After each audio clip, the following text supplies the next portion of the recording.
Good morning. Happy Saturday. Happy Saturday. Yes. Yeah. St. Patrick's Day Eve. Exactly. Exactly. And welcome to Sandy, who's joining us this morning. I am the Appalachian fill-in.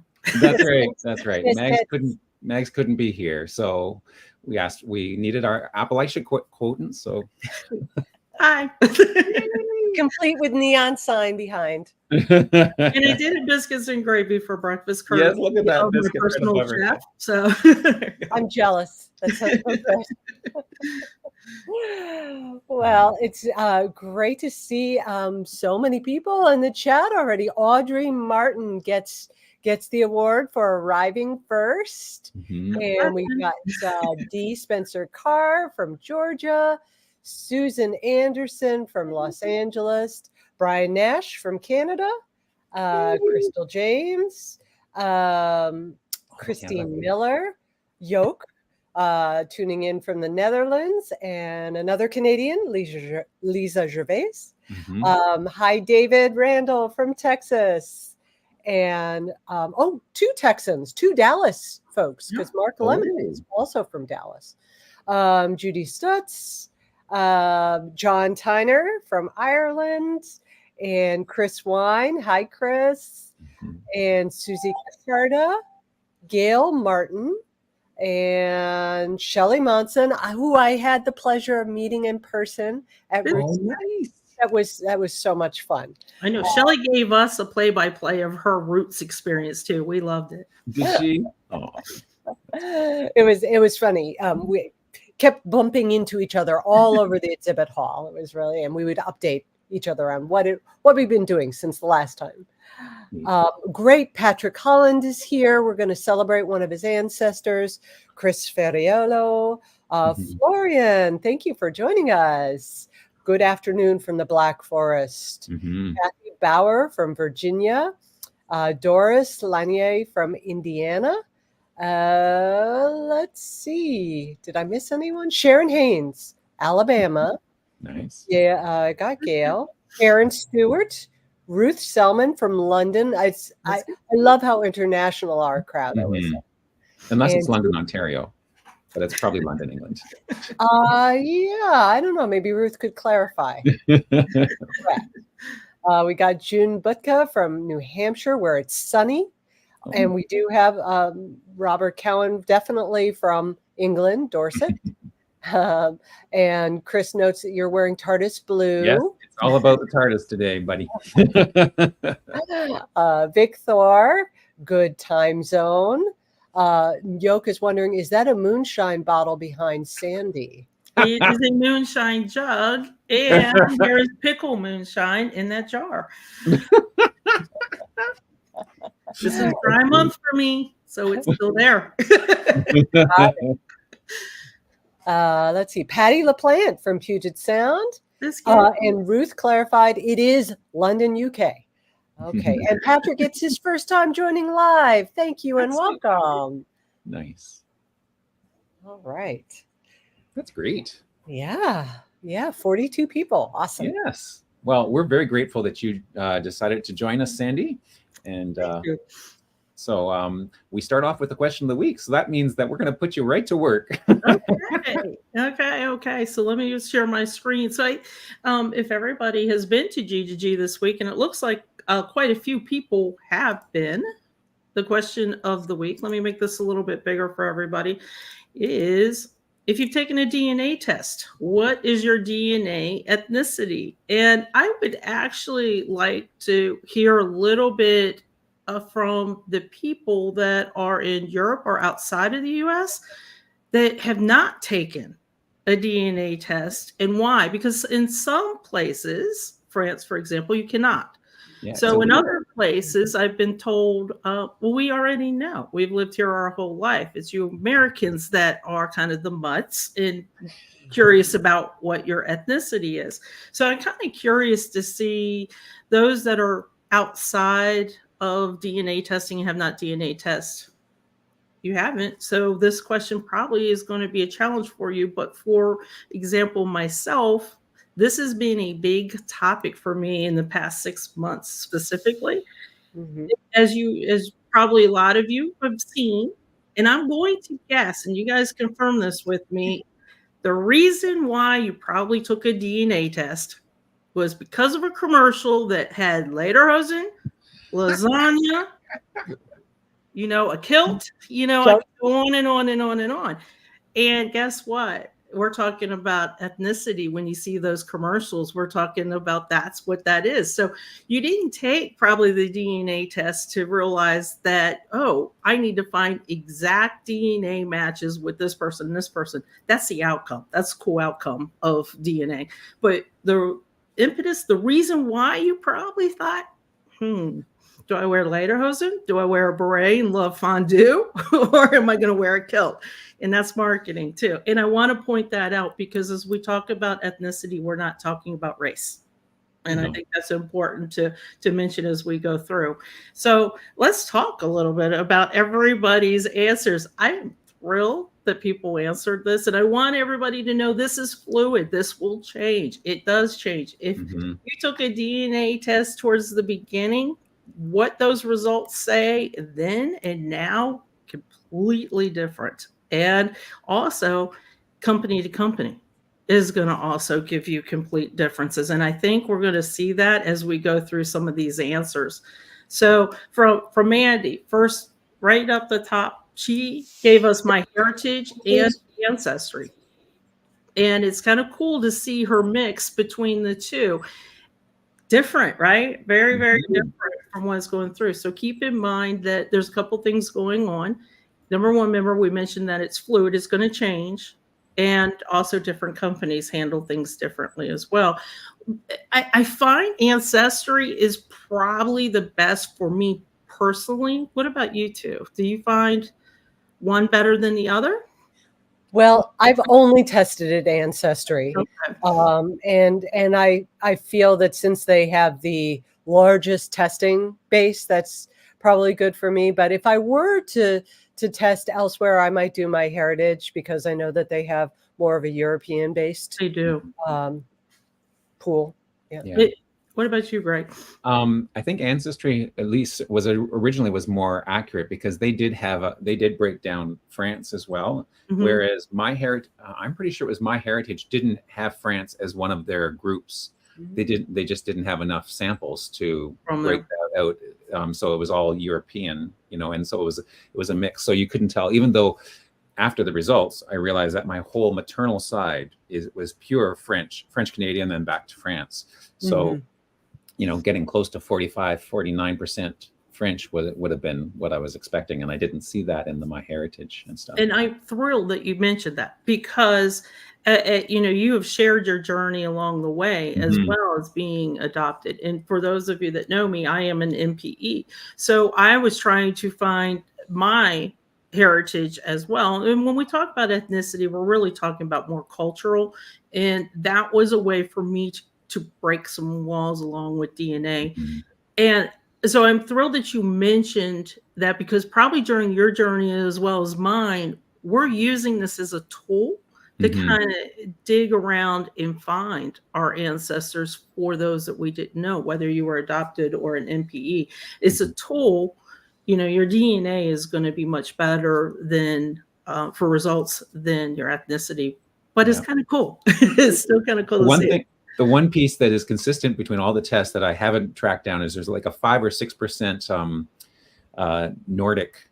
It's either Sweden or Norway or something, and I don't know. But I've got a good chunk that are in England, and so that could very well have been Vikings coming over. Coming down. Because I think one of the things we heard on one of the Roots Text talk, and I think it might have been Krista Cowan's, was that these ethnicity results. Ethnicity. I know Megs has an issue with that specific wording for it. A lot of this is based on where your family, your DNA came from, hundreds and hundreds of years ago, like long time ago, right? A long time, like before the genealogical time frame. So some of these results, like that Nordic amount on my part, is probably way back 1300 or something. So yeah, and I have the same thing. I mean, of course, I'm 50% Chinese, and then a lot of the Great Britain, British Isles, and then 2% Scandinavian.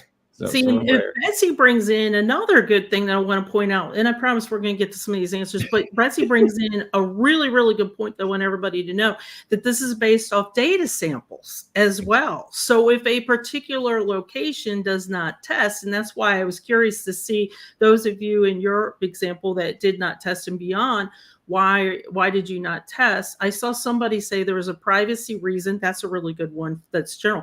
But if you do not have a large population DNA testing, you're not going to get more exact. And we see that a lot with the Black Americans that are starting to test. The African Americans are starting to test. They're trying to get to a specific location, but you also need those locations, those specific locations to test.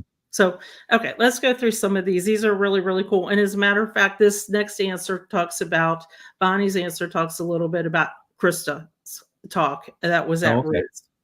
Oh, perfect. And what was interesting about this answer, which was really great, is that you see that she's actually tracking down who she believes this estimate came from. That's neat. And then we have Alexis that has the percentage, and you'll see a lot of England and Northwestern Europe, Scotland. You'll see a lot of that because Ancestry has a lot of samples. This is why most people believe Ancestry is probably the best for this topic. A lot of samples. They have the market covered there. We're able to break out Wales and Ireland as well. And then Jamie, this was a good example too, where she used it, it looks like, to figure out her own parentage. And it's a great tool to kind of try and see if you've always been told, for example, in my case, that you were German, and you start looking at your estimates and you look at your tree that has the sources. Keep that in mind. You look at your tree that has the sources and you're seeing that ethnicity not really tracing back to pure Germany. Look at, as Greg said, look at the time frame. We're talking way back. Germany wasn't Germany at that point. So I need to expand my terms of what I'm using. So keep in mind that this is fun. This is great. This is a tool. And, you know, it also helps you figure out what Halloween costume you might wear, right? And Eric, I think, gave a lot of great, I love this one too. So this comes from MyHeritage. It looks like a lot of people doing Ancestry MyHeritage. Did a lot of people upload for free your DNA to MyHeritage? I think that's still going on, where it's normally $29. And I think because of Roots, it's free this month. I think people were mentioning that in the chat after I mentioned wanting to do it. And it jogged my memory. I might have done that a long time ago. So I'll have to check. Try, log in. I actually just did it for my husband. His paddock line does not have any matches. It goes back to the Ice Age. So if he did a big Y, does not have any matches. So I thought, as Betsy has said, MyHeritage, or Greg, I'm not sure, it has more European. Yeah, it does. So I'm hopeful something will come up that way. Okay, this is great. So we have a lot of details here. Who gave me this? This is Jason. So we have Ancestry, and you can see how the differences are. And then how it's broke down. And this is because each company is going to handle it a little bit different. A lot of people really, really like living DNA. A lot of us progens will use this a lot as well. And if we cannot figure out an unknown parentage or something along the line, we'll do Ancestry and living DNA as well. And coming through. Yeah, the thing about a living DNA is the way they can break down like really specific in England. Like, that's really impressive to get that specific. And it depending again how far your relationship goes back. I know that, for example, my sister-in-law has some family in Italy, so she's trying to break down a brick wall. We got down to Sicily, and then with the updates, because updates seem to be about once a year now, we got it to a little island off of Sicily. So years ago, it was just the whole big Italy, and we're starting to get down. So this is why this, as Greg said, you're able to get to specifics. And if you dig into your particular ancestry, they'll show you communities. You guys are part of communities. I can tell you that every community I have on my ancestry says Appalachian. I'm Northern Appalachian, Central Appalachian, and West Virginia settlers. But those are important tools as you're going through and looking through your tree and trying maybe to find a brick wall and break it down. I love these results. You guys are great giving us all these results. This is interesting. Coptic Egyptian. And then we've got a Northern Chinese and Tibetan. So that's really interesting. Wow. Seeing some of this is a really interesting mix, Patty. Mm-hmm. And for those of you that are in Europe, we do call ourselves in America the melting pot. And as you can see, we pretty are. But Greg, what about Canada? Is Canada a little bit of a melting pot too? It is. Yeah. Yeah. There is you'll see similar results up here. And I like my own is pretty boring because it is basically England, Ireland, Scotland, and France, with that little wee sliver of Nordic, which I haven't traced down. But so I'm pretty boring in that regard. We're gonna get you the Viking hat with the and you're gonna wear that in one of the hangouts. I like Eric's answer too, that there is a variety of results across the way. So, and I agree with that. And for him, he kind of agrees too that Ancestry is the most accurate. But again, why? Because Ancestry tests. They have so many tests that are in there. That's kind of why they're doing it. A shout out to Chris as well. And I know he mentioned it in the chat. When I talked about my sister-in-law breaking down that Italian brick wall, Frank and Chris, during WikiTree Day research party, along with Azure, broke down a brick wall. Yeah. By using that DNA estimates in Italian. So that was pretty cool too. And I like how Chris says that, his mom's side shows a little bit different and his dad's side is, just stays the same. He's Italian. He's 100% Italian. So keep that in mind when you're looking. I tend to look at ethnicity as at grandparents level. That's my starting point. But really, really great answers. And of course, I have to show too, yes, I'm a proud Appalachian. Of course.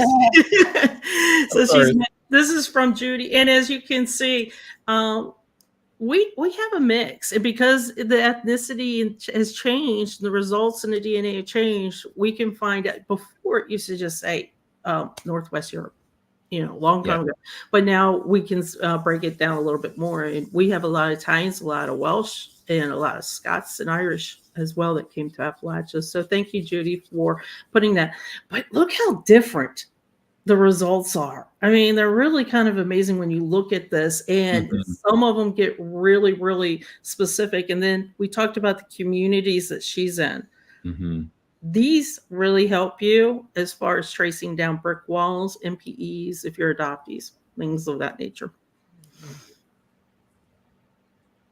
So now, Betsy, we got to see if you've uploaded to MyHeritage, because I am really, really curious to see what your MyHeritage would look like. Here. And I'm just going to go through a couple of these. As you see, there's a lot of answers. I'm so sorry Megs isn't here. This is right up her alley. She loves DNA and ethnicity. So I hope I do her proud with kind of bringing it out and letting everybody know. This was cool. Okay, so Christy, my biggest surprise, and remember I said I start my grandfather's, my biggest surprise is that my paternal father's parents are both full German heritage. And you never know until you start digging into your DNA. So once you have this, then you start looking at your tree and your sources, and you combine this with those sources, because this is not a source. This is a clue, I would say, but not a source. Right. But you can use it to confirm the genealogy and the sources that you have done. Yeah. And this is how I actually chainsawed my tree from German, and it ended up being French. Because as we were talking about, you got to go way back for some of these ethnicities and realize what's going on. And I got to give a shout out to a lot of people that did help me with this, because I started questioning. And so when you look at this, and if you're not sure what your ethnicity is, question it. Look at your sources. Look at your tree. Family stories. Everybody wants to be a Scot, right? And wear a kilt. That's where those commercials came from. And then if you notice, those commercials change and they start having lederhosen. And then if you notice, we started talking about vino and lasagna in those commercials. So if you watch those commercials, that's kind of giving you a hint of the marketing and what tests they're getting in. Yeah. Right. Or tests they want in as they go through. And this one was fascinating because as she goes through, there's so many differences here to look at and try to use the clue. So if you look at this, I feel Ancestry is probably going to be the closest one to look at first to try and determine your ancestry, your brick walls, your family. But I love this too because she it looks like we also have a little bit of Native American. And that's the other thing, right? Everybody wants to be a Native American in the United States. I won't say what it is, but everybody wants to be related to Pocahontas or something like that. And I will tell you, if you want to get a little bit more into that, you'll need to explore GEDmatch for that. But which that's how you link your DNA to WikiTree. Yep. Yeah. You go through GEDmatch. Most, I guess there are other ways, but that's the most popular way. And it's a great tool. I love it because then people can just click on it, come straight to my WikiTree page and see. And also, if you're at WikiTree, you list your GEDmatch so people can click there and compare. And then you use something like the ethnicities to start comparing. And what does the ethnicities help you with in that? It helps you show, is it parental or is it maternal side? And then you can instantly, hopefully, start eliminating some tree. Okay, that kind of went through the ethnicity part. There we go. Thank you guys for letting me use you as examples as well. Because you know, really great examples with the uniqueness of how to explain the samples that are out there as well and break down the walls. It's fascinating. It is. It's, yeah. You could definitely get down the rabbit hole on this one. Yes. I mean, that was one of my highlights of Roots Tech. There were many, but getting to meet Peter Roberts, who is Mr. DNA. Yes. And, I mean, he sat down with me and just, spent a good 40 minutes looking at my DNA. And then every time I turned around, he was sitting down with somebody else. And he's amazing. Yeah. See, that's the power of WikiTree too. If you see him in person or just reach out. I know that I've reached out to Peter a couple times early on and with the Mito DNA saying, help me, figure out what I'm doing. That's the power of WikiTree. Everybody's so helpful. And and a lot of people get nervous with DNA, don't. There's people that can help on WikiTree. Trust me. Yeah. That's great. Oh, thanks, Sandy. And lots of great comments in the chat, more than I could highlight. The last one that I put up from Yoke, I thought was a really good point to focus on the cousin matches. Right. Because that will really help you do triangulation and narrow. Greg has a great tool that I use all the time for the DNA confirmation. It's a time saver. Yeah. Good. So I have to leave a little bit early for school this morning, so we're going out of order, and we'll start with photos. And actually, there's a very strong photo theme to a lot of what I'm going to talk about this morning. The tips, I have 2 tiny tips, and they both have to do with photos. And but let's start out with photo of the week or photo of the month. So our theme is for March is sport, and we have this series of photos from John Thompson. I'm trying to make it a little bigger. Is that a good size? Looks good. Yep. Look at those fish. Nice. I know. I like. Well, they're all at attention there.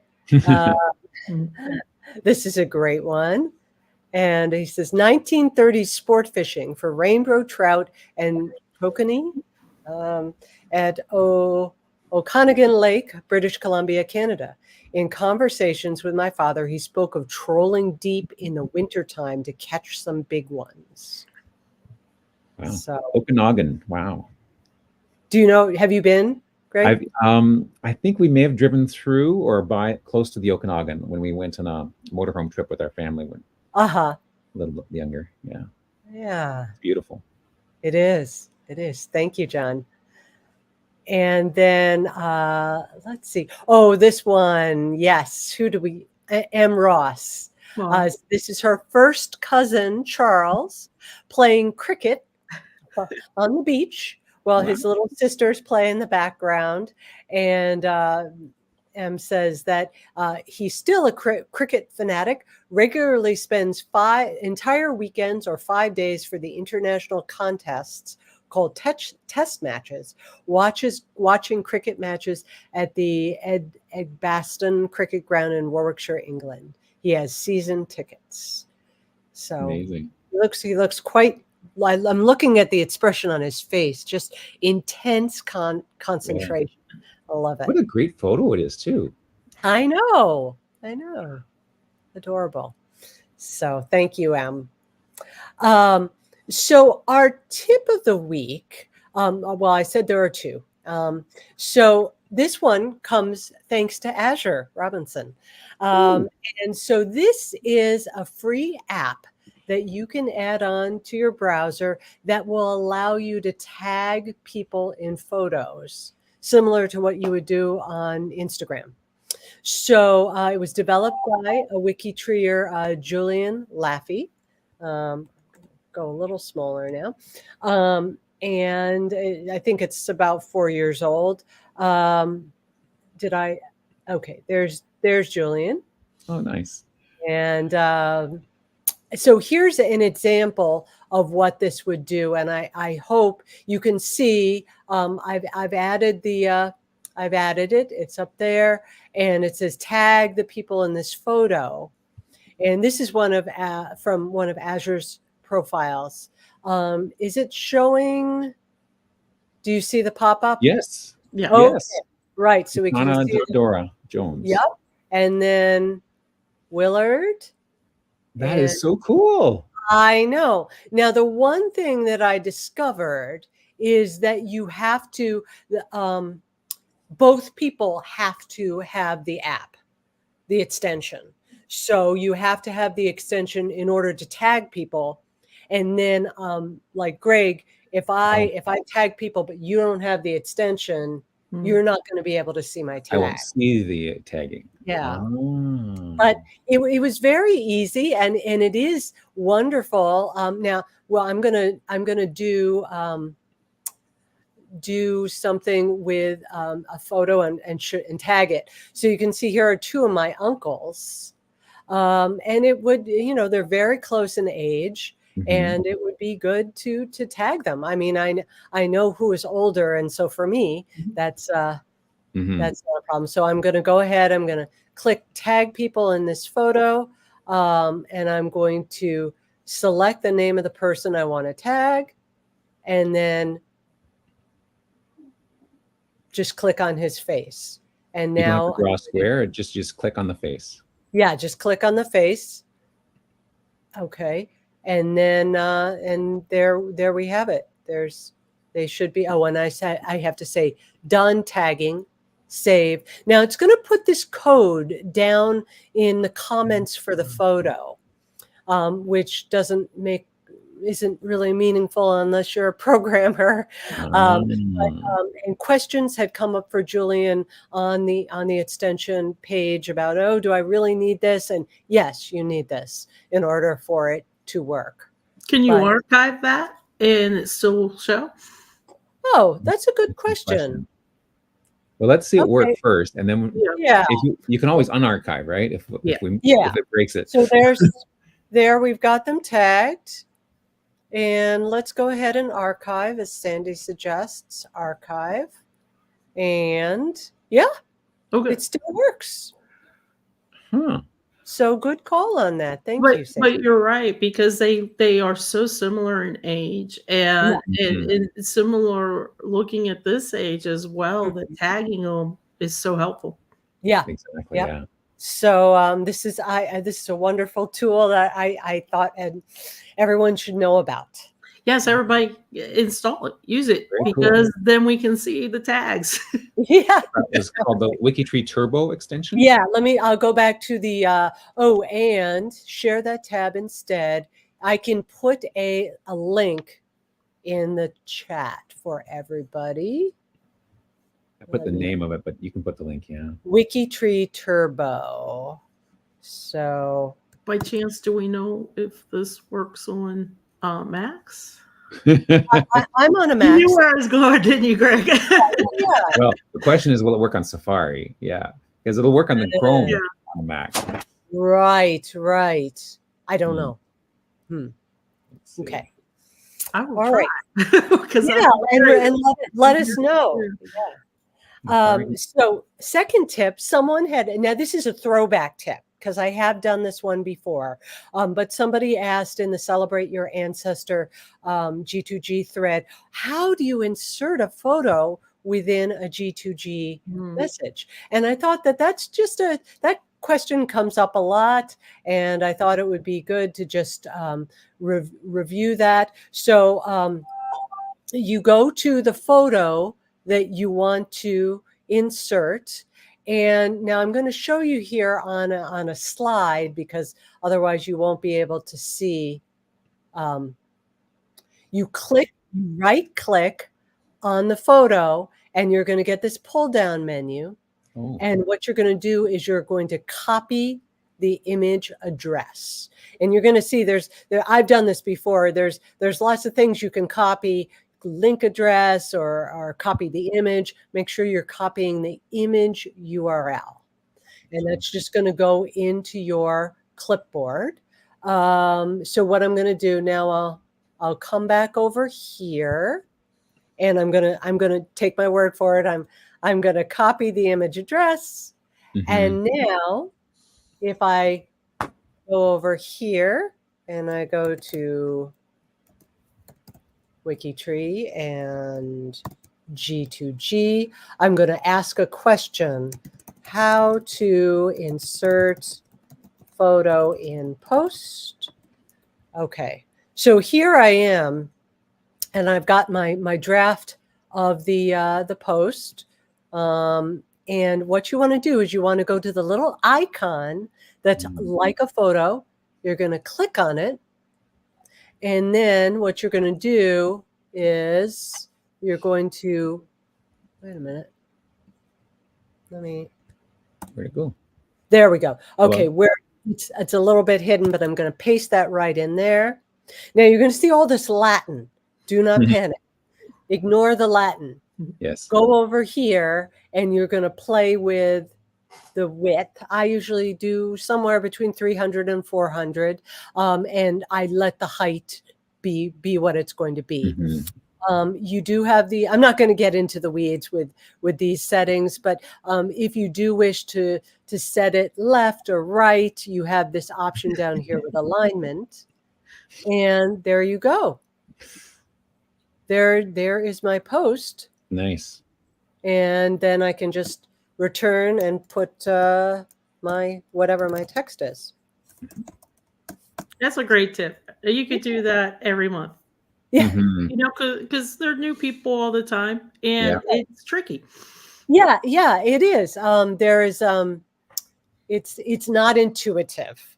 So great. So there we have that. I'm going to come over to Celebrate Your Ancestors with a connection to March. And we have 3 ancestors to celebrate today. So the first is the WikiTreer is Patrick Holland, who I know is with us in the chat. First time Saturday Roundup attendee. Welcome, welcome. And this is his second cousin, 3 times removed.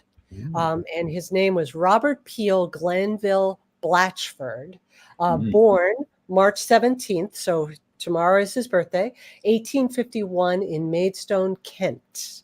And he's a notable connection. You can see that he's got quite a lot of connections, and very, very interesting biography. It says his father was a strolling comedian, his mother was an actress, and his maternal great-grandmother was Italian musician and publisher Domenico Corri. Did I say great-grandmother? Great-grandfather. Yeah. Mm-hmm. So he was named for the conservative Prime Minister Robert Peel, who had died the year before.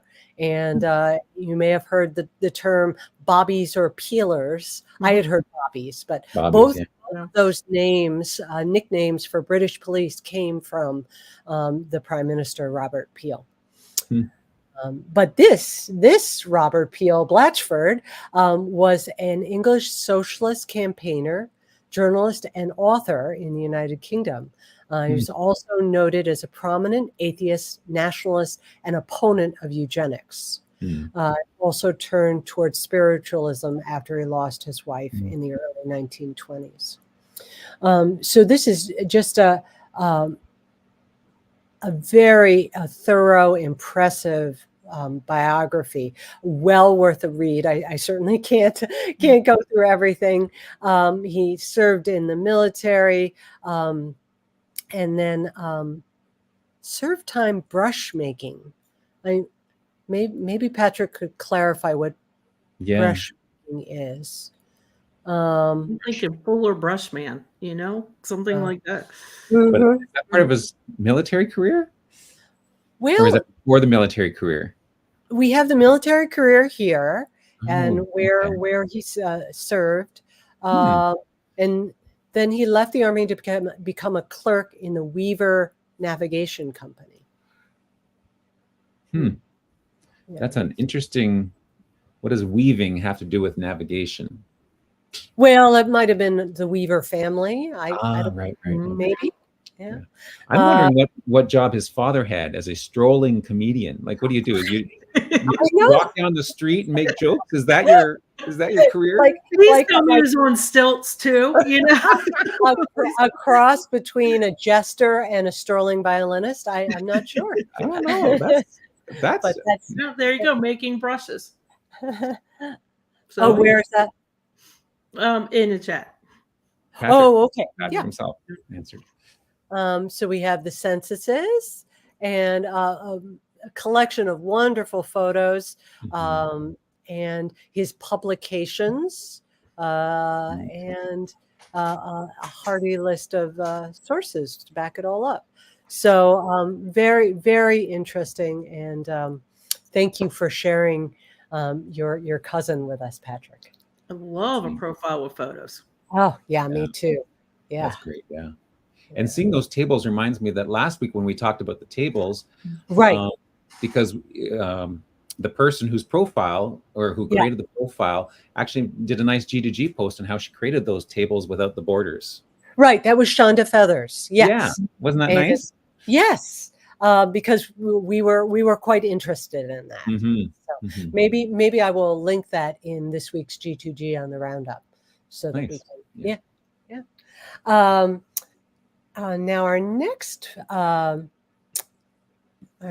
ancestor to celebrate is Kimberly Latta's great-grandfather, and his name was David, but he didn't really use David. He actually preferred to go by his middle name, Manley, or use the initial D Manley Price. And he was born March 9th, 1869 in Wellsville, New York, and also my distant cousin, as you can see. So he was an engineer, and I was writing to Kimberly that this is just a beautifully, eloquently written profile. She has lots of very personal little details. I think there have been seems like there were some family history books already written within her family, and she she was able to draw on memories of his two daughters, and it really brings his story to life. He was deeply involved in the railroad ancestry industry from childhood, because it says he originally wanted to become a doctor, but he lived his entire life surrounded by people, sounds, and rhythms of the railroad. And I'll just read this paragraph because I thought it was so evocative. She continues, from infancy, the reassuring call of the steam whistle and the chuff-chuff of pistons lulled him to sleep. He was intimate with the sour smell and tang of burning coal, and he often felt the kiss of steam clouds billowing down the tracks. Who is to say he did not long to drive a locomotive as soon as he understood that those great beasts could be driven? So, wow. Yeah, I know. That's amazing. It really is. I encourage everybody to go and sit down with a cup of tea and read this profile. And we have some very nice pictures. And it's interesting, not just from his personal history, but also just history of the railroad in America, the second half of the 19th century. And that's a good tip. I always tell people, if you do not know the person and you cannot fill out a biography, give a little history where they lived, or a little history of their occupation, because when somebody comes across that, it does enhance their profile and who they were. I love this profile because they put so many links to the people they're talking about as well. And you can keep it in the WikiTree system where you can still read and then come back and reference back to the original profile. Right. What a great photo. Yeah. It is said that he enjoyed he liked company and kept my mother busy cooking, one of his daughters observed. And he enjoyed fancy dinners on Sunday with the best china and linen and fine silverware. So the Sunday suppers. Yeah, we know that as well. So thank you very, very much. I think this is the first time I can recall Kimberly sharing an ancestor with us since we've started doing this. So thank you very much for answering the post, and I hope you'll share more. And our third ancestor to celebrate is shared by Alexis Nelson. This is her her great aunt, Ruth Edith Long, married name Van Meter. And she was both born and died in March, born March 2nd, 1907 in Ringwood, Oklahoma Territory, died March 8th at 85 in Trenton, Missouri. So I just love this photo. Oh, those eyes. And her nickname was Tootsie, which was a nickname given to her by her father. And she says in the bio, he gave all 12 of his children nicknames. So I would say that Ruth ended up with a good one. The family was poor, but this was common with homestead families in western Oklahoma. The Long family children remained in good health, but Ruth developed peritonitis, and she had to have a very intensive surgery, which she very fortunately survived. But she was very thin throughout life, and Alexis conjectures maybe that's why. So she did not marry until she was 39. And at that time, she was courting Ray Van Meter, who was a confirmed bachelor, 10 years older. And they dated while she lived in Trenton. Then she moved back to Kansas City and told Ray she would not move back to Trenton unless they were married. And Ray really loved and missed her, so her plan worked very well. He married her to get her to move back. So she's very, very active in the Antique Club, the First Baptist Church, an excellent cook, and a genealogist. Ooh. There was a a murder of her grandfather, and they dug into that and researched that with the help of a professional genealogist. So, and as we would expect with Alexis, beautiful, beautiful photos throughout that. Look at this one. Look at that one. Oh, wow. Neat. That's beautiful. Mm-hmm. Mm-hmm. So we have two more. Don't we have two more? We have two more Saturdays. So that's two more chances to celebrate ancestors with connections to March and photos. So please send those in. Send those in. Excellent. Yep. Great. So it is now time for the profiles of the week. And who else better to do this? It's Doctor Who week here. That's right. Yeah, it's been a great week for me, because not only are the profiles all about Doctor Who, but Thursday was Pi Day, March 14th. 3.14. So I took my best friend from high school out to lunch at a restaurant owned by my sister, my biological sister that I just found. She runs a restaurant. That's pretty cool. Yeah, it's very cool. Except that she didn't have any pie. Oh no!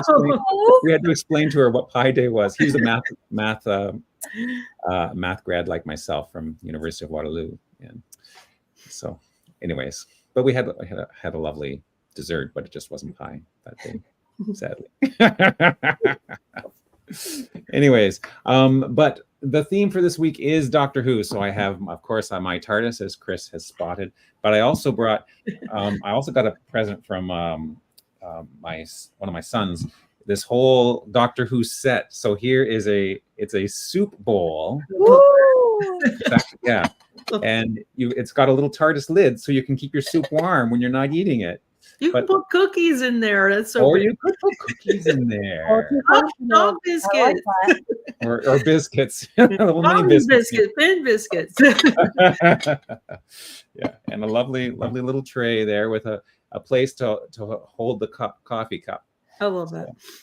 Now, these usually just stay in the display cabinet because I'm afraid of breaking them. But the TARDIS, as you often see, gets lots of good work. So anyway, we're talking all about Doctor Who and actors who have played Doctor Who on the show Doctor Who. And from the list here, you can see now the current incarnation is the 14th Doctor. But we don't have 14 profiles to go through. And you're probably saying, thank goodness, because this will take 2 hours at that rate. The only ones we're actually going to talk about are the ones that have connections. So Chris can correct me if I'm wrong. I suspect most of the Doctor Who actors have a profile, but they may not be connected to the larger tree. All of these ones are connected, though some of the connections are a little nebulous or not as healthy as others. So we'll see. So let us, and this is the first time. Who fan, please increase their CC7 because I connect to none. Yeah, I was so shocked. I was not cousins with a single one. I even went and checked to make sure that my app was working correctly. Yes, me too. So you know what? That's the content. Well, let's look at the spreadsheet here. None of us are cousins to any one of these. Okay. I'm not a cousin either. And it breaks my heart. I can't believe I'm not cousins. I have hope. If CC7s are increased, I have hope, right? Yes. When they get coming up. There you go. Add some profiles. Pick your favorite. And But what is interesting, I added it was easy for me to look at Mags's profile and then figure out who she was closer to. So I kept her score in there, added a line for Sandy, and just quickly going through, you can see that most of them were all identical. We're all closer to William Hartnell, but Mags is she's the odd one out because she's closer to Tom Baker than John Pertwee, which is basically the only difference. Oh, and then she's also closer to Paul McGann than John Hurt. So there's something interesting on one line of Mags because often you and Betsy, you and Mags are often very like neck and neck in terms of cousinship and connections to people. but there she diverts, and Yeah. so that's interesting. Well, So there's someone else in the Judith Fry in the chat is saying this is the first time I'm not a cousin to any of them. So we may see a trend there. So we're seeing a lot of non-black. Vic is right. I misspoke. Actually, Trudy Gatwa is the 15th Doctor, because David Tennant was the 10th and the 14th. That's right. Yes, we're up to 15 now. Oh my goodness. And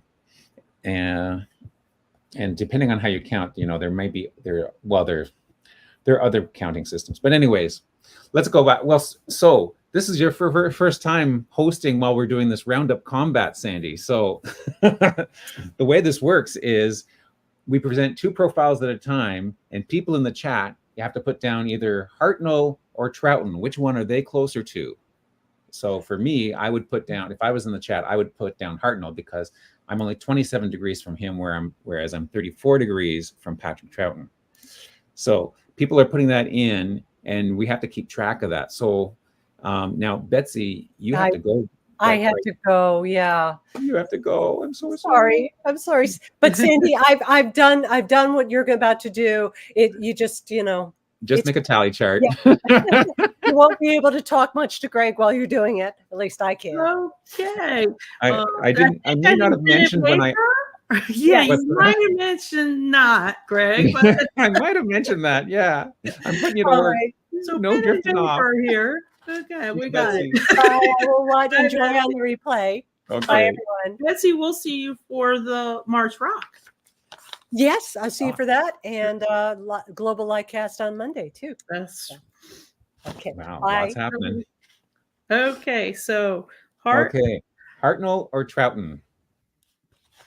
Okay, so William Hartnell, he was the very first Doctor back in '63, November 23rd, and when the Doctor Who first aired. He was the first Doctor Who, originated the role, and he was in that role for 3 years. He was born on the 8th of January in 1908 in St. Pancras in London.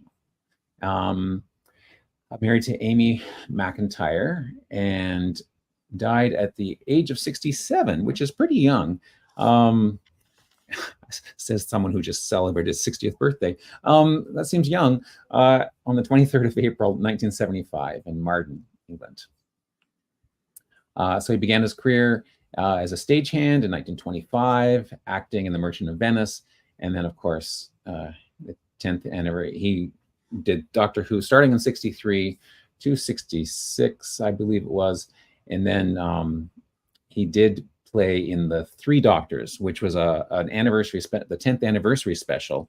And there was the first 3 Doctors all reappeared. Now, his role was pretty tiny in that one, but that was part of it. He joined the army in World War II. And interestingly, the first 3 Doctors had all joined the army as part in World War II. So that's interesting. He was 18 months in the British Army Tank Corps, and he died due to heart failure. And then here's his obit is there. Then when he left the role of Doctor Who did something unusual for programs back then. Instead of, changing characters or just sort of restarting from scratch, what they did is his character was called a Time Lord, and he can jump the TARDIS that he travels in, goes all the way through, can go anywhere in space and time. And because he's a Time Lord, what happens is when his body wears out and dies, then he transforms into a new Time Lord. But it's the same character who has, most of the same memories. Sometimes there's often a little issue, upon the initial regeneration. There's a little bit of confusion happening there, but it's the same character with sort of different personality traits that sort of come to the fore or whatnot. So, in fact, but we call them, the showrunners always call them, they label them by the number. So the second Doctor was played by Patrick Troughton, often called the Cosmic Hobo, and he took on the role. He was born in 1920 in Mill Hall in England, and passed away in in 1987, again at the age of 67, though, on the 28th of March. So he's a March person as well, in Columbus in the United States. Grew up in North London, was educated at Mill Hill Public School. He attended the Embassy School of Acting at Swiss Cottage under Eileen Thorndike. He won a scholarship and went to New York on the Long Island. And then this is interesting. When the Second World War broke out, he decided to return to Britain to help out with the war. So he took a Belgian ship across the ocean. And just when they're in the sight of the coast, the ship hit a mine and sank. No. But he survived because he was able to escape in a lifeboat. So imagine that, like almost home, and then suddenly the ship blows up because of a mine. But anyways, thank goodness he escaped. He joined the Repertory Company and then joined the Royal Navy in 1940. He became a captain of the motor gunboat that traveled or patrolled the North Sea. And then he went back to acting in 1945 when the war was over, broke into television, which he did, and he did lots of stuff there. Robin Hood, Paul of Tarsus, Dr. Finley's Casebook, The Old Curiosity Shop apparently was a big role. And then, of course, and he even acted with William Hartnell before Doctor Who came along. So that's kind of interesting that they knew each other. But then, of course, he became the second Doctor in 1966, and he had that role for 3 years. 3 years is a common tenure for the role of the Doctor. That's what I was going to ask. Is it just one, or is it, so 3 years is the average? 3 years seems to be about the average. Now, Tom Baker is an exception to the rule because he had it for a long time. But it's a very intense role because back then there was a new episode every week, like for practically 50 weeks a year, and they rehearsed it and then they taped it live. So wow, it was a lot. So it was a lot of pressure, a lot of work, and so after 3 years of that solid pace, it's pretty tiring. So that's why, it's not like one of these CSU where can go on for 20-25 years and have some of the same characters from the beginning.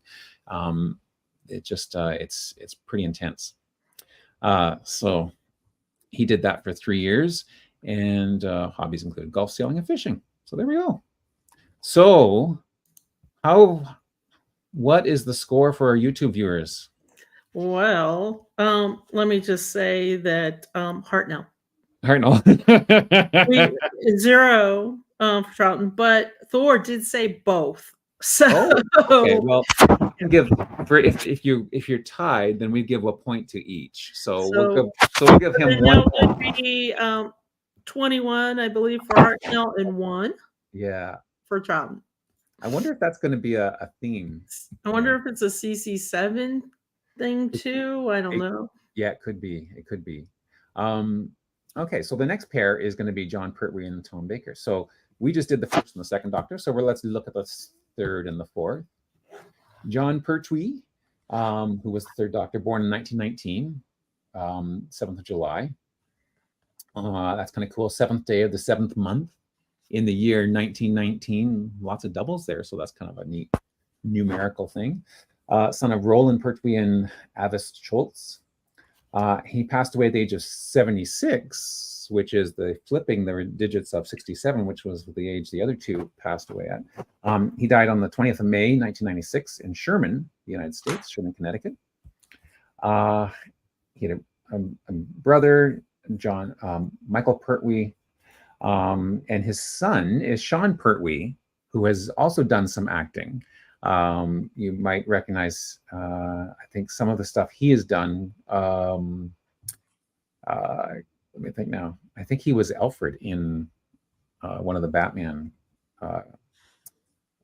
presentations. But anyways, John passed away in 1996. So he was the third Doctor. He took over in 1969 from Patrick Troughton. And the interesting thing about his tour of being Doctor Who is when he became the Doctor, I think there might have been some issues with the BBC and funding because they restricted all of his adventures to Earth. So the common thing about his reign as the Doctor was that the TARDIS was out of commission. So it landed and then it didn't work anymore. So it couldn't take off. And go to any other adventures in other times or places. So he was stuck on Earth. And so a number of his adventures took place as a military advisor to, or a civilian advisor to UNIT, which was sort of like a secret police force, or an English version of, sort of, I don't know if you say the FBI or whatever, but anyways, so they would investigate strange things, and he would be their sort of consultant and advisor for that. But sadly, his TARDIS was out of commission during that. But interesting character. He was known, the actor himself was known as a comic actor, and but the character that he played when he became the Doctor, he played it more of as an action hero, almost with a James Bond flair. And he wore you can often see him with a big cape. He had an opera cape, and he also drove souped up cars. So he had a bright yellow car called Betsy that he often drove around. They called it this Humobile. Anyways, so that was the third Doctor. The fourth Doctor is the one who has had the longest reign, and the one who is probably one of the most popular ones in the States, because when Doctor Who was picked up by, I think it was PBS, and reruns were made over and over again, it would be the fourth Doctor's era, Tom Baker, that you would have seen on television. He's also the one that has the big long scarf, the multicolored scarf. So if you're familiar with that, you will you'll recognize that. He is still alive, born in the 30s and still kicking. He does lots of audio plays. Big Finish audio has a number of stories. So his character is continued on, even off television. It's been carried on during audio plays and stories. So he's a wonderful actor. If we go to his Wikipedia page, I'm sure you will be able to see. So there's a more recent picture of him. But here's a picture of him back when he played Doctor Who. And where's it? I'm surprised there's not one of his scarf. But can you picture what I'm talking about? The big, long, multicolored scarf, Sandy? Yes, definitely. Yeah. So I don't know why we don't see a picture of that here. Surely the scarf isn't isn't copyrighted. I wouldn't think so. You wouldn't think so. Oh well. So how'd we do? So for these two, Megs was the outlier. She was more closely related to Tom Baker, but the other three of us were all closer to John Pertwee. So Pertwee is 13 and Baker is 7. Oh, okay. So an interesting mix there. A lot more. Yeah. For the other guy than one guy. Yeah. So I'm wondering what that's interesting. I'd be curious to investigate. Oh, the TARDIS wiki might have the scarf. Yeah, I bet you it does. Yeah. So yeah, I'll look at that later, because I do want to get through these in not too bad order. So the next two are Peter Davison and David Tennant, and they are respectively the 5th Doctor and the 10th Doctor, actually 10th/14th Doctor. But I paired them together because they're actually related to each other, sort of. Cool. Yeah, because Peter Davison's daughter, Georgia, is actually married to David Tennant. So C.C. Evans as well. There's a lot of similarity that they both have 180. Yeah. They're related or connected in ways. Yeah. David Tennant's the one I know. Yes. Yeah. He is probably the most popular, most I don't know if popular is the right word, or most well known of the modern Doctors. He's done lots of stuff along with Doctor Who, of course. But let's talk about his father first, or his father-in-law first. Peter Davison was the 5th Doctor, took over after Tom Baker, which is, quite big shoes to fill, because Tom Baker held the role for so long compared to the rest. But he took over. Let's see. This is a very short profile. English actor known for his role as the 5th Doctor on the series of Doctor Who. Yeah, born April 13th, 1951 in Streatham, London, England. But he he's done lots of stuff. Actually, he's done more than just Doctor Who. In fact, before he did Doctor Who, he was on a series, the original series on BBC of All Creatures Great and Small. Oh, yes, Are you you're familiar? right. Okay, yeah. The original, yes. I Yeah. thought he's familiar. Okay. Yeah. So on the original series, he was. Let me think now.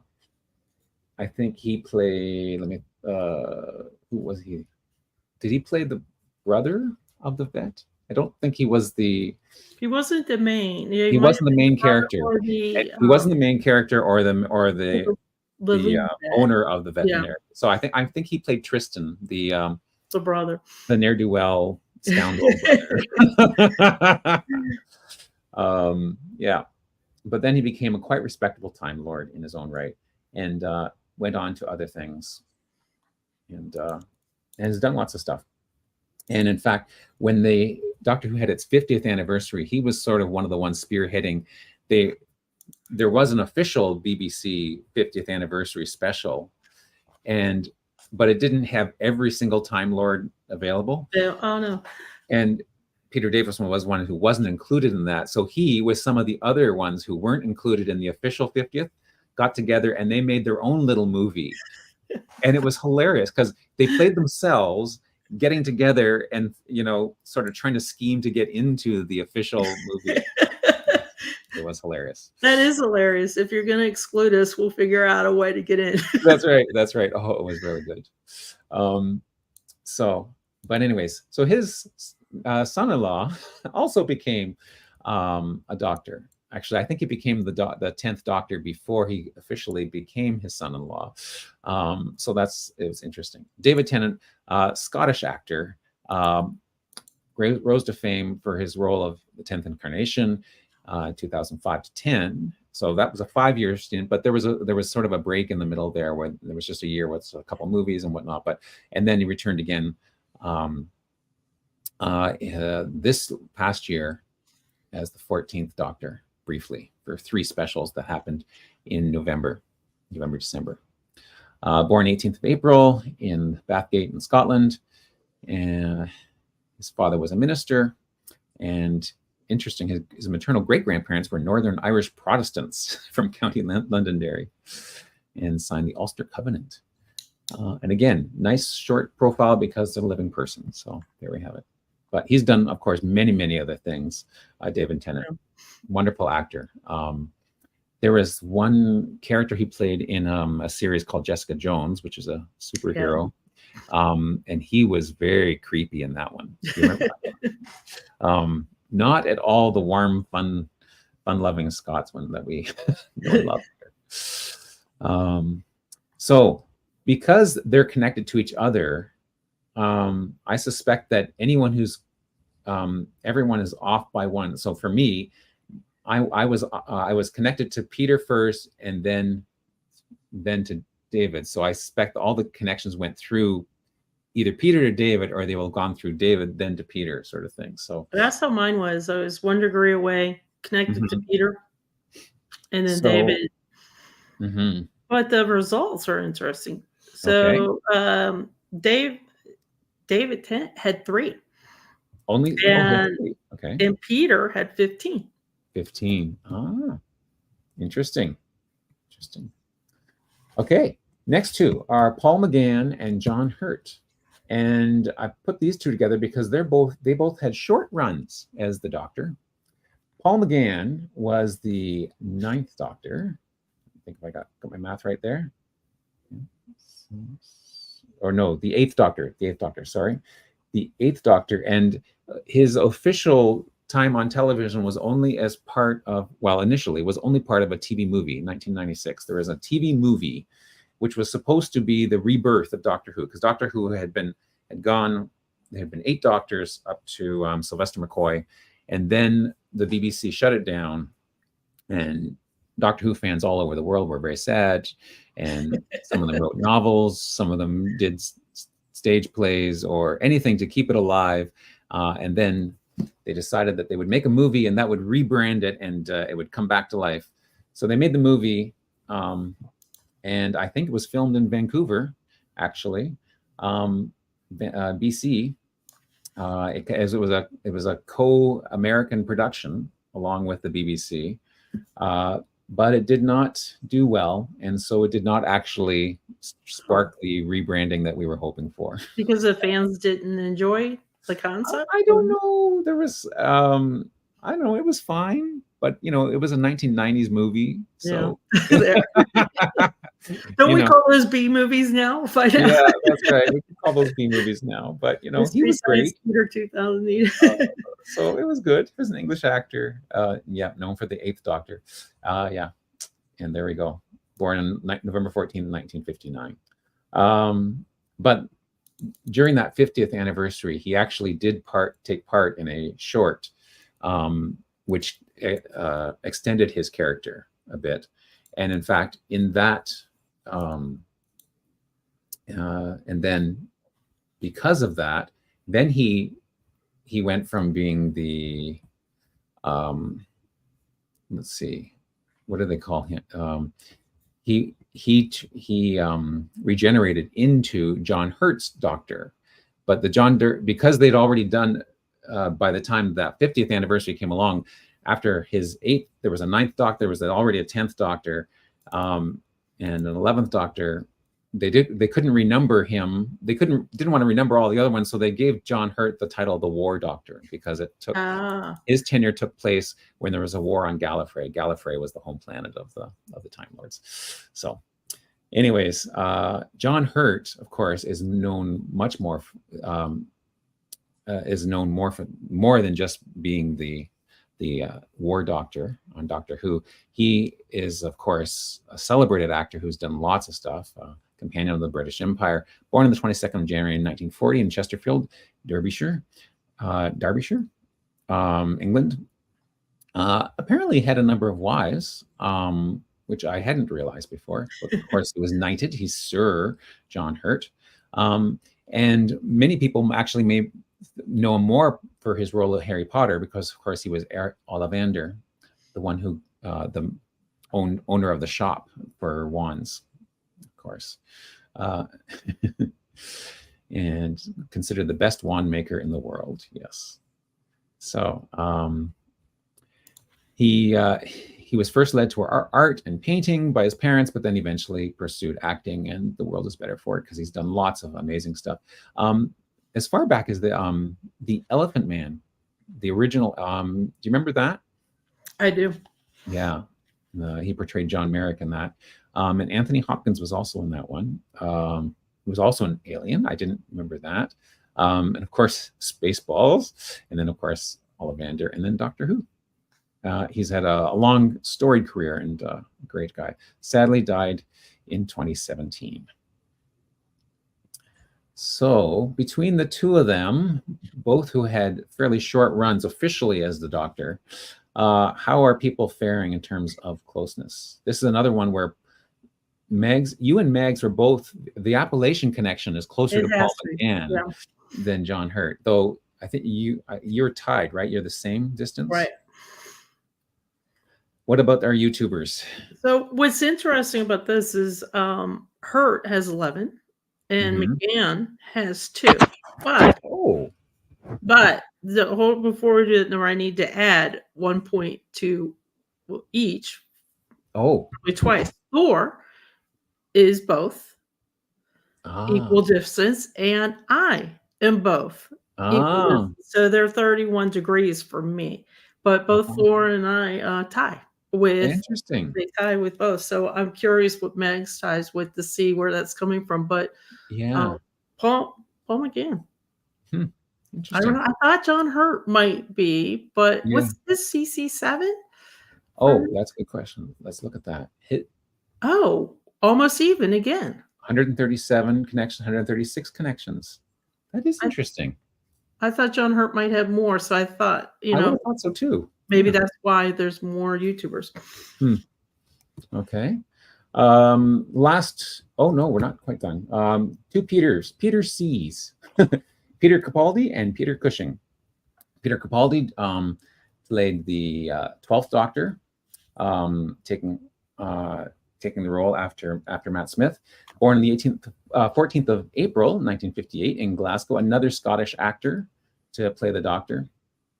He's done lots of stuff, but his role here is celebrating his role in the Doctor, and he did a great job there. And that's a pretty short profile, but wonderful actor and career. Peter Cushing played Doctor Who in a series of movies that were not officially counted as part of canon.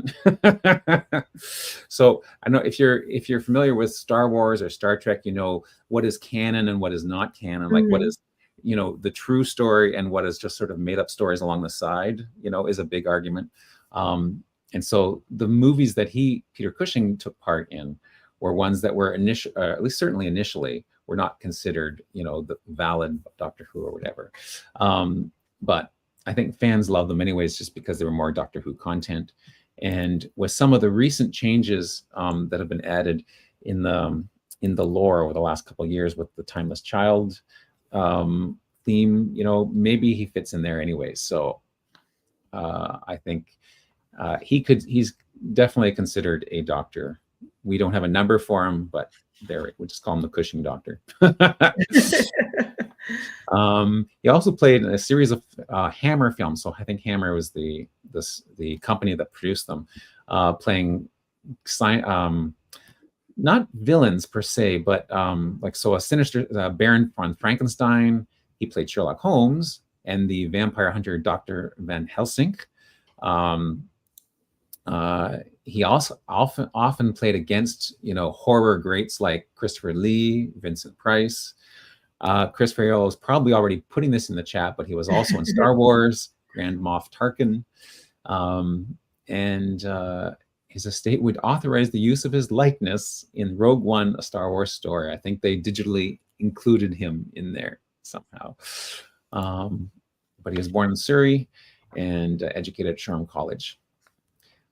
He says, people look at me as if I'm some sort of monster, but I can't think why.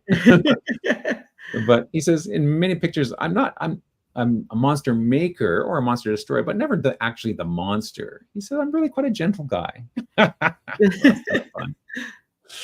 So there we go. Sadly, he was diagnosed with prostate cancer, and that's. But he survived 12 years from the original diagnosis, so that's actually pretty good.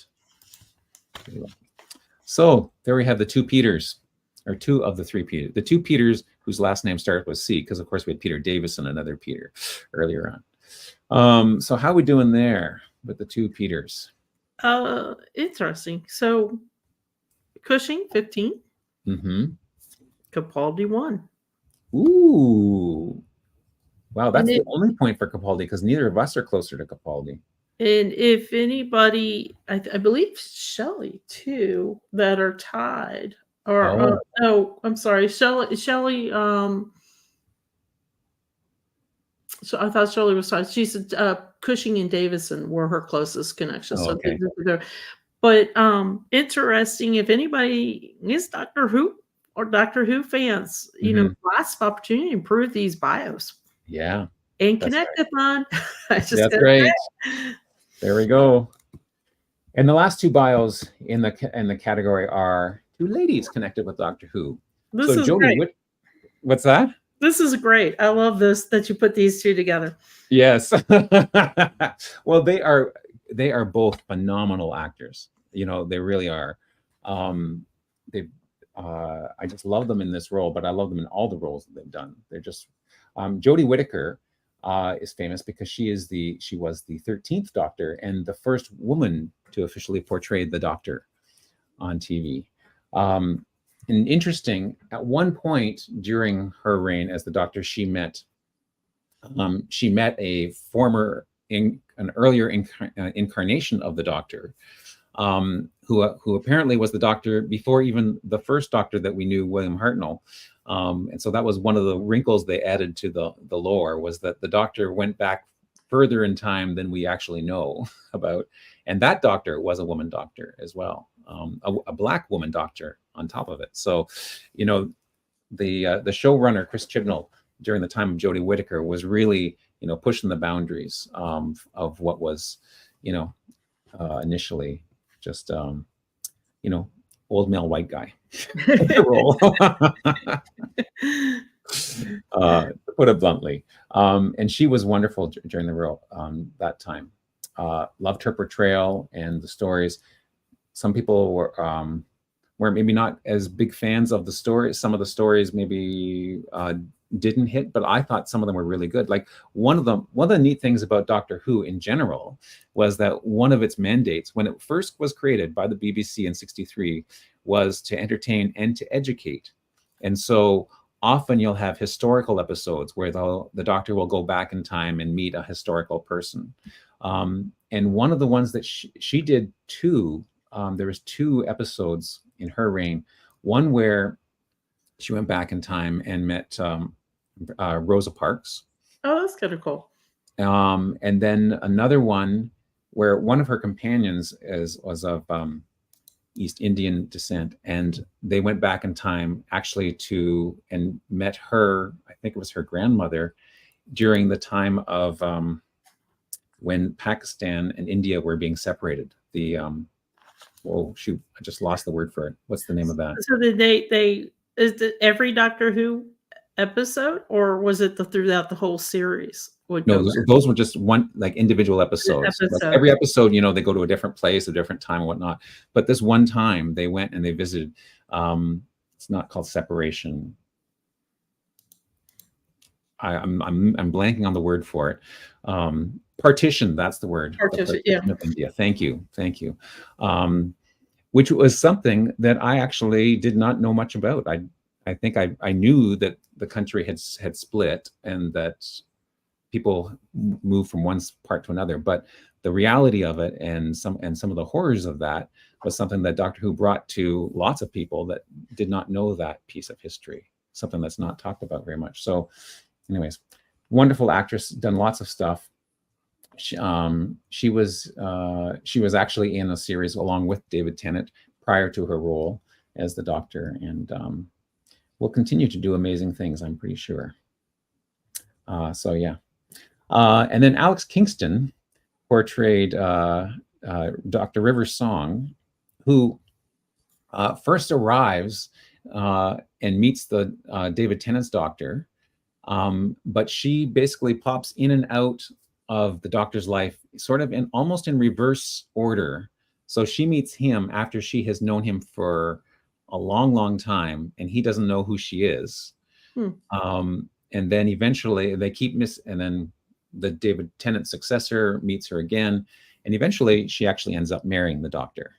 And there's a whole episode called The Wedding of River Song. Okay, so is that the first marriage between 2 doctors? That we know of, yes. Yeah. So she's not officially a doctor herself, but she is a Time Lord because she was conceived while her parents were both companions in the TARDIS. And so theoretically she was conceived in the TARDIS, so some of that Time Lord energy was floating around. And so she had herself, spoiler alert, spoilers,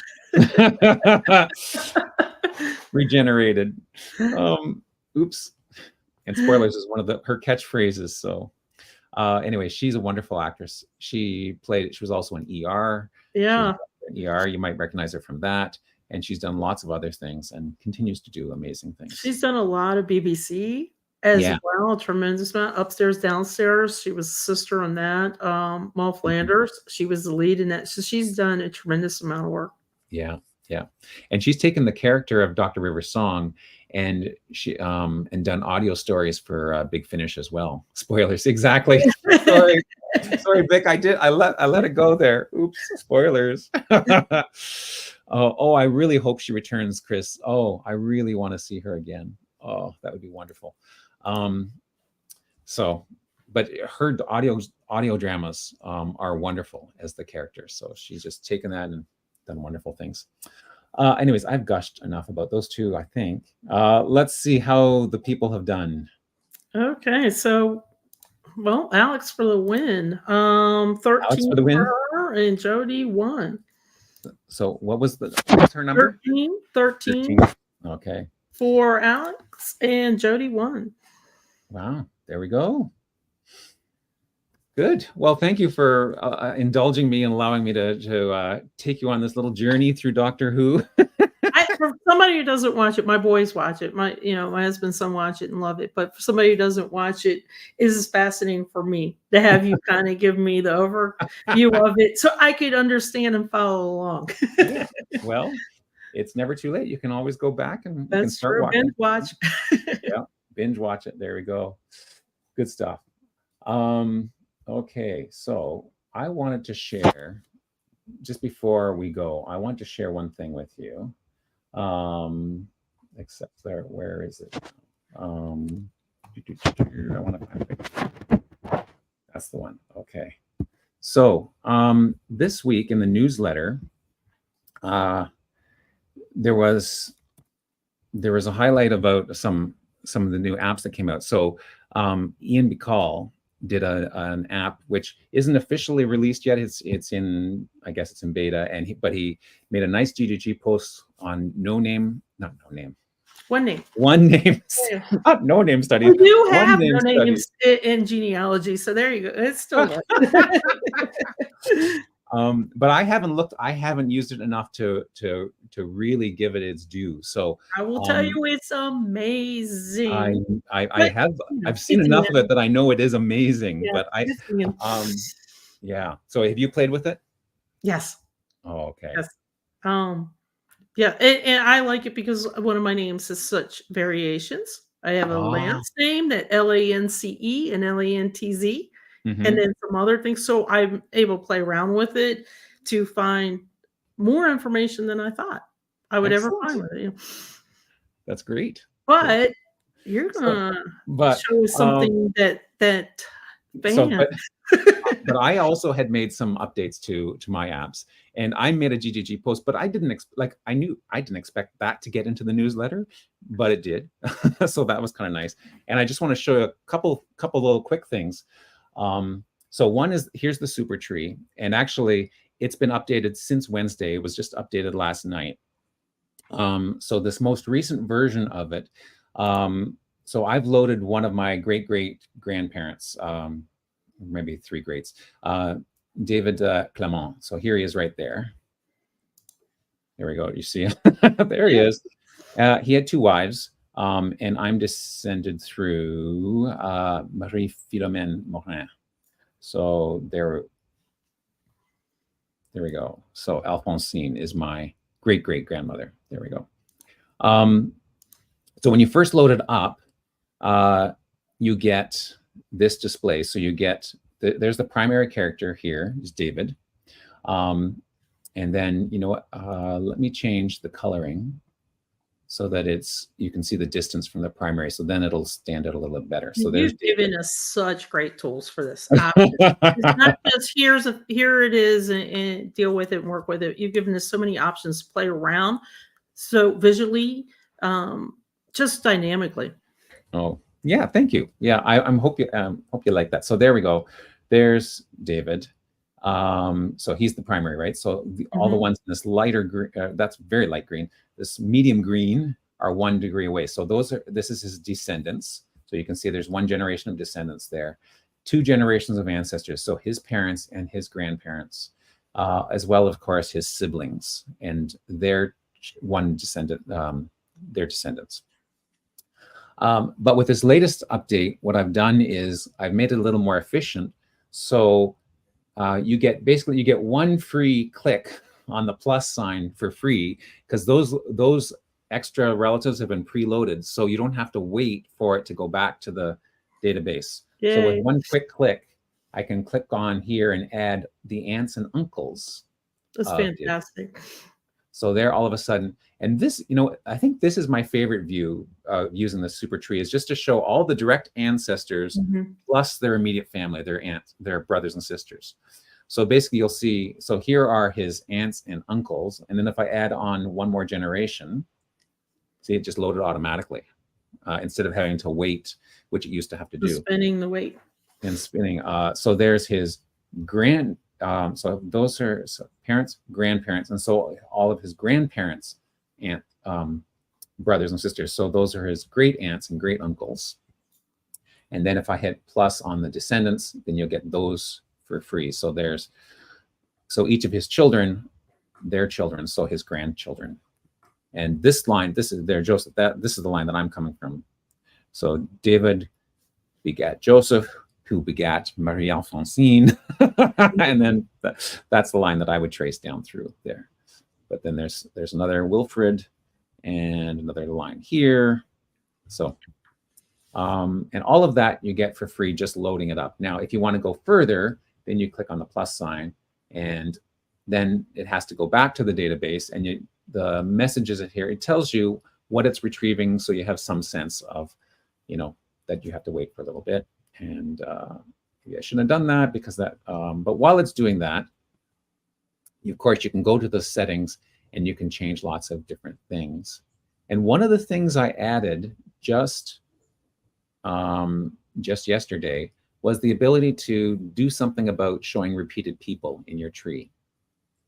Oh no, 2000, I don't want to wait for 2100 people. Load, no, run away. Let's just reload that quickly, just from scratch. The small one. But I will tell you that I tell Rick all the time, I start my WikiTree day with the fan. With his fan, because this actually lets me see who I might need to work at. I kind of do both, the anniversary list and the fan, but the fan helps me see a lot that's going on a bigger picture. I'm a visual person for the big picture. So when I see something real tight and small, just me and say my parents, it doesn't really click as well as me as this fan does in the color coding. And I can also, there's so many options too. Like, I know that you just completed your DNA on your fan, so you can see a whole lot of different options on the fan. This is more your super tree, but I love both.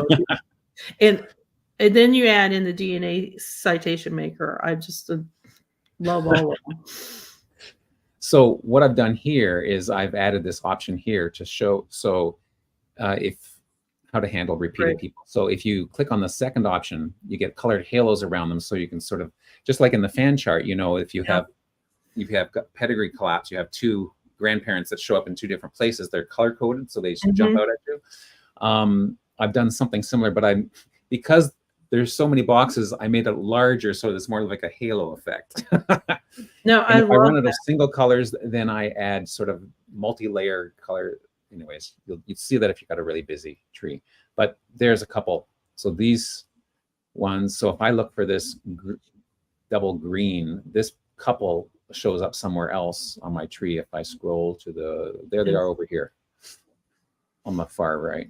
So this is just a game changer for endogamy. If your region has this is such a game changer, because if you scroll, make it smaller, make this tree smaller. And so if you're looking and you're trying to find your endogamy here, it's a little tricky, but your eye instantly sees those halos that you have. And it's a game changer. And I know that we talk about endogamy a lot in Appalachia, but also Italy, we talk a lot about it.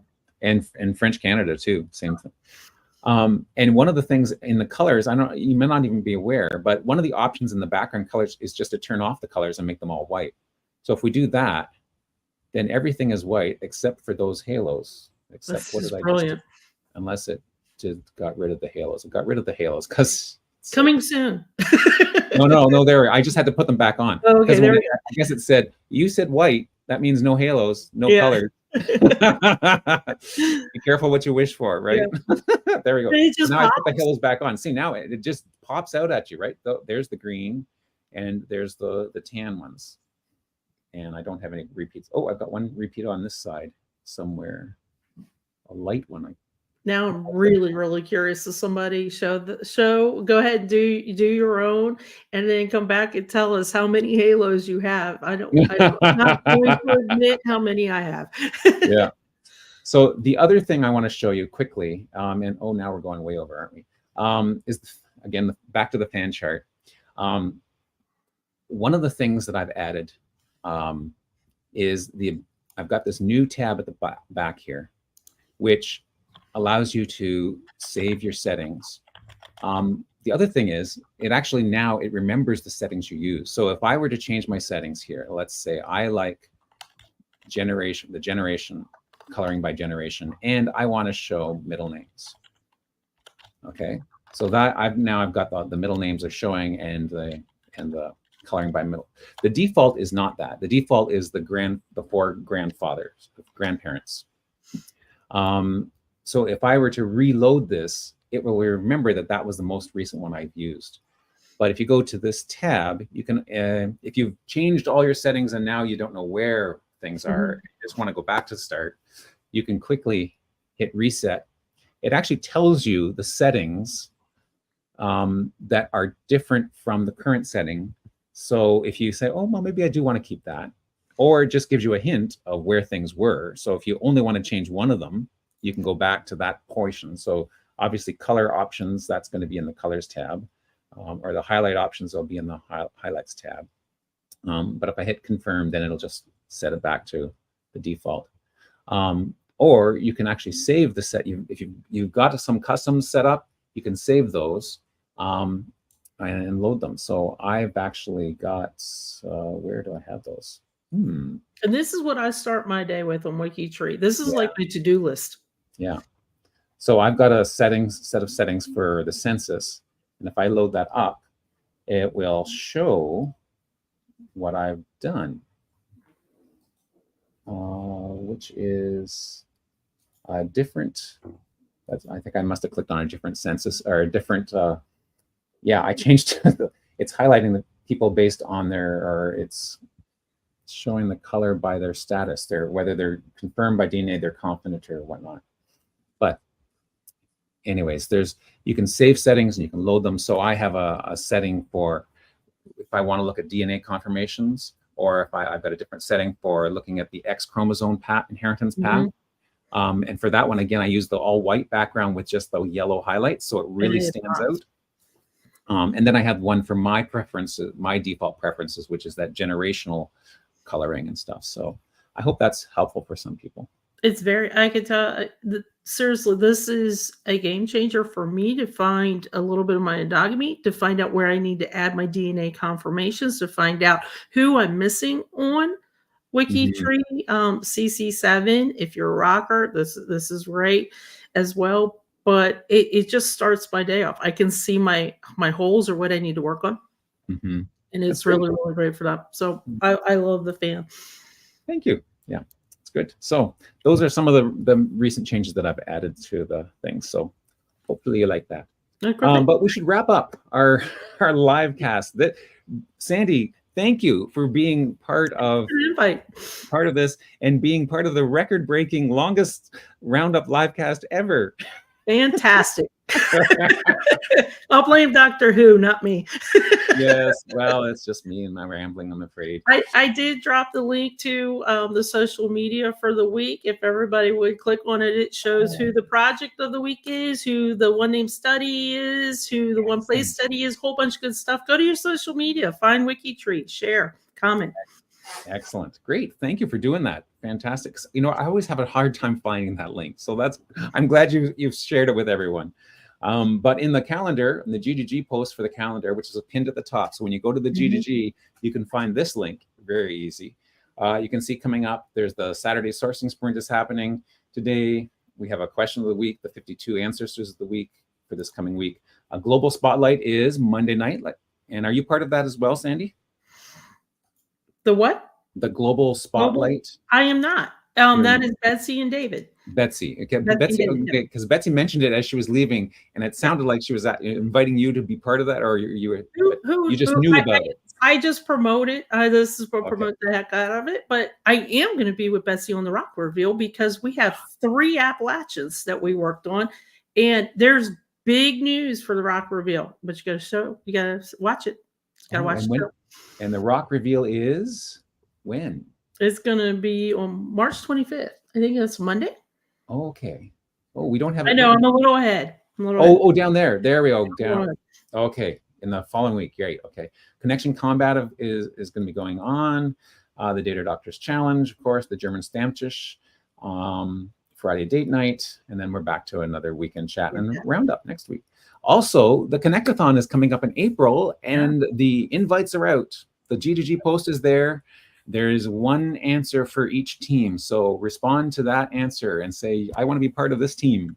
And there's 2 new teams this year for this connection. There's the Graveyard Guardians who are gonna help out and make those profiles not spooky but really well done. So that's a cool new team. And there's a Newt team, N-E-W-T, new to WikiTree. And Betsy is the captain of that team, I believe. Yeah. And you can, if you're new to WikiTree, that's the team to join. And if this is your very first Connectathon, then you belong in this team. Even if you've been in WikiTree for 3 years, but you've never done a Connectathon before, then you can join the Newt team for this coming Connectathon in April. So, and there's the link. So make sure you sign up under the team that you want. A little bit different than WikiTree has done in the past, but lots of fun. Lots of fun. Yeah. So I think I have said everything and more than I need to say. Thank you again for joining us, Sandy. No problem. Thanks, everybody. Yeah. And let me just find, where's our outro? There's our outro. Okay. Take care, everyone. Have a great week. Have a great week. Next week. Bye.